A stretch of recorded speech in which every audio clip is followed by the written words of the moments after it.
Hello everyone, I'm Marcus Kimbrough, and on this episode of Staying in My Lane, we're going to discuss the Baltimore Ravens taking on the San Francisco 49ers in Baltimore. Yes, I know I'm not talking about the Dallas Cowboys this week. This game is much, much bigger. And as you know, I kind of whiffed on a last week's prediction. Sorry to let you guys down on that, but if it makes you feel any better, hey, I've been telling my mom that I plan on giving her a daughter-in-law pretty soon, and I feel like that 35-22 score Dallas Cowboys in favor of is closer than me getting married. But enough about my love life. We're going to take a quick pause, and then we're going to come back and discuss 49ers, Ravens for all the marbles. Now, I'm just playing. It's just a regular season game. But we're kicking it off right now. Staying in my lane. Staying in my lane. Movie review, poetry, all sorts. TV shows, we even talk about sports. Staying in my lane. Staying in my lane. Movie review, poetry, all sorts. TV shows, we even talk about sports. Hosted by Marcus Kimbrough. All right, welcome back. First of all, I guess I need to address the attire. I know you guys are thinking that, dang, okay, you looking so good right now, you don't need sauce. I mean, that's how we roll here on Staying in My Lane, though. Hey, be sure and hit the comment. Well, not comment yet, but the like, share, subscribe. We want you to do all of that. Go ahead on and subscribe right now so you won't forget by the time the video is over with, all right? So, okay, we're talking San Francisco 49ers. They're 10-1. It pains me to say that because as a Dallas Cowboys fan, you know that San Francisco 49ers are my arch rival. Well, actually, as a Dallas Cowboys fan, I think every team is your arch rival if you're really a fan. But anyway, they are traveling to Baltimore to take on the surprising Lamar Jackson and the 9-2 Baltimore Ravens. And I do mean surprising. Surprising as in Lamar Jackson can throw. Who would have thunk it? He's lightening up with the passer. We already know he can run.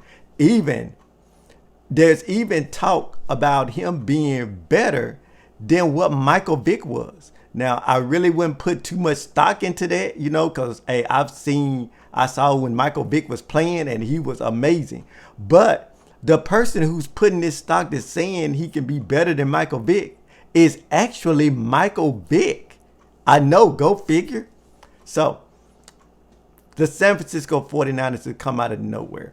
I mean, when I say nowhere, I mean nowhere. Last year, they were dead in the water there. Star quarterback got injured, Jimmy Garoppolo, and they were just horrible. This year, all of a sudden, they're good. I mean, they're talking about this is the best they've been since 1990. And I say to that, 1990? Who cares about what happened in 1990? This is 2019. This is the 2019-2020 season. That's all we care about. What you've done in the past, we don't care about. Do you know why I say that? Because every time I bring up that the Dallas Cowboys are five-time Super Bowl champion, all I get is, hey, Marcus, that was in the 90s. So therefore, 49ers, I don't care that you're doing that what you did in the 90s. All I care about is today. And today, yes, I got to give you your props. You are 10-1. I guess I should be dedicating this video to some people, Baltimore Ravens and San Francisco 49ers true fans who were stuck in there. My dad, the barbers at Legacy Barbershop where I go get, cleaned up. Quentin and Colin. What's up, guys? Let's see. My cousin Devontae.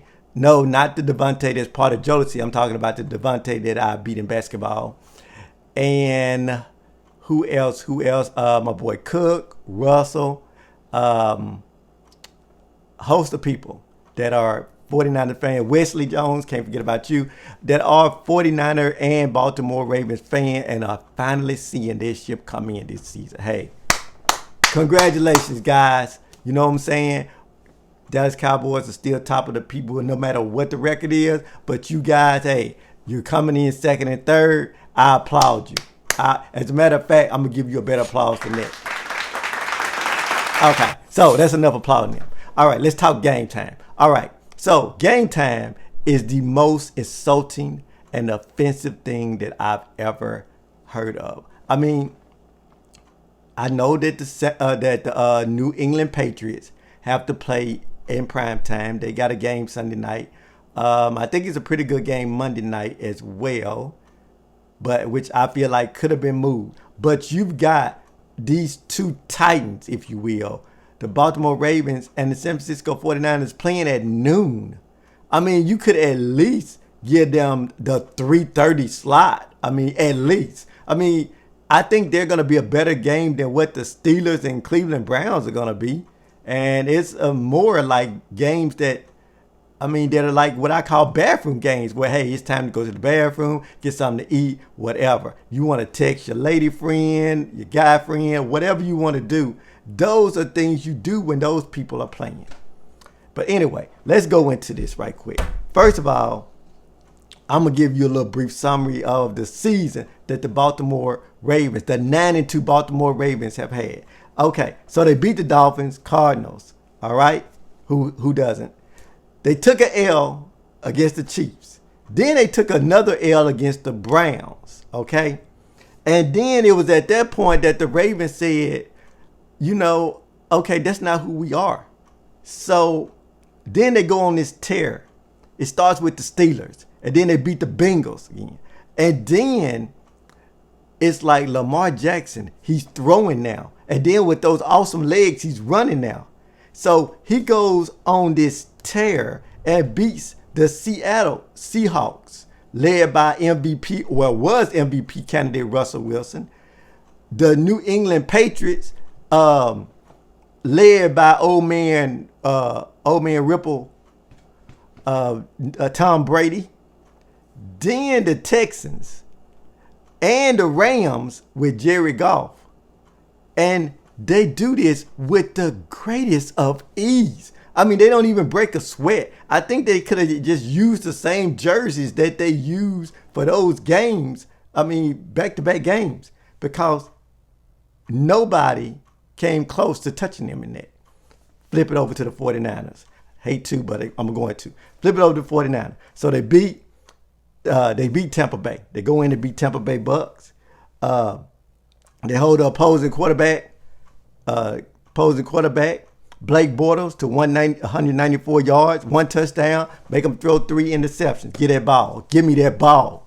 Then they go off. Then they beat the Steelers.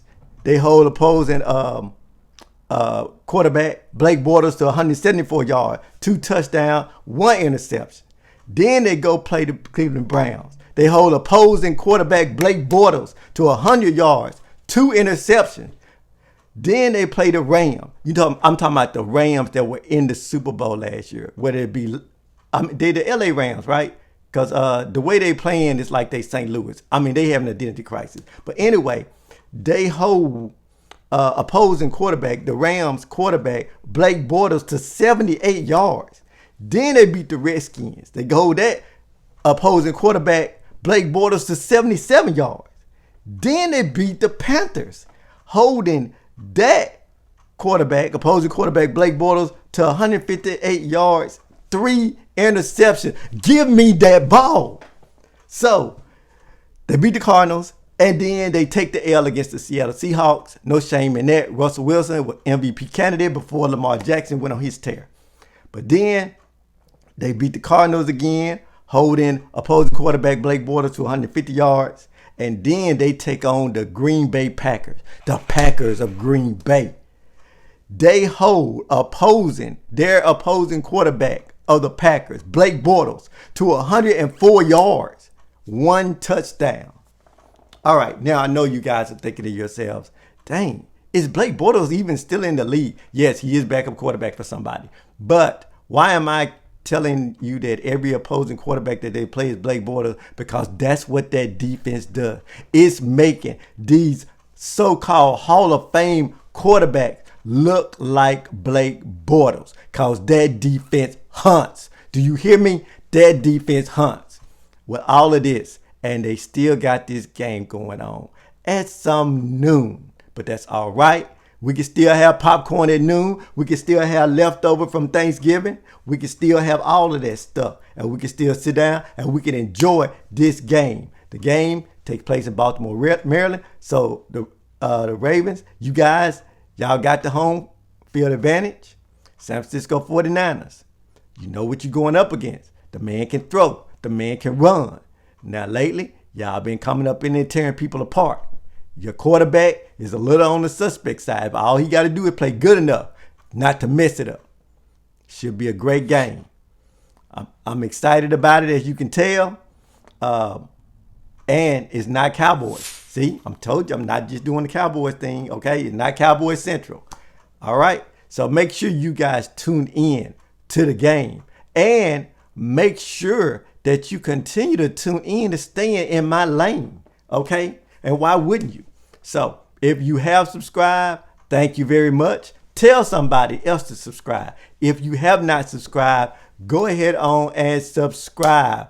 Please like, comment, share. I am Marcus Kimbrough. Thank you for tuning in for this episode of Staying in My Lane.